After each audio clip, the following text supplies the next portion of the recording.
Mas dakol na mga paralimos sa syudad ni Naga nanonotaran subuot kan CSWDO urog na tuyong weekend.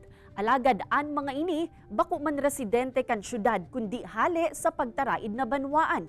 Pangapudan kan mga otoridad sa publiko. Aramon ta sa report ni Jessica Kalinog. Ang tindahan na inikan 73 anyos na si Zoraida, saruda sa mga nahahapitan kan mga paralimos sa kasentrohan kan syudad ni Naga. Aminado man si Nanay Zoraida na may mga pagkakataon na diin niya masayumahan na magtao. Ang tanong nila sa sarili ko, baka mamaya kung bibigyan ko palagi, paulit-ulit maghingi, masama naman yun. Pero kung gano'n na mga matanda, wala nang kakuan sa lakas niya, dapat yung bigyan. Sa Talacan, Naga City Social Welfare and Development Office, naglangkaw nin haros 10 to 15% ang numero kan mga paralimos sa syudad na sa indang nairerehistro asin nare-rescue. Dakol sa dahilan na inot, nagdadakol ang paratinda sa Naga. So si mga paratinda, sindama lang may mga darang aki. So actually, bako man gabos mga taga-Naga.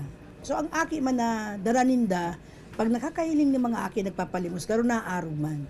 Huli tabako man mga residente kan syudad, pigi-endorso subuot kan CSWDO ang mga nare-rescue na individual sa MSWD kan sa indang pinaghalian na lugar. May ordinansa man dako ta sa Naga City dapit sa mga paralimos. Alaga dipisil na maimplementar nin mahigot, tayaon pirmian konsiderasyon sa mga ini.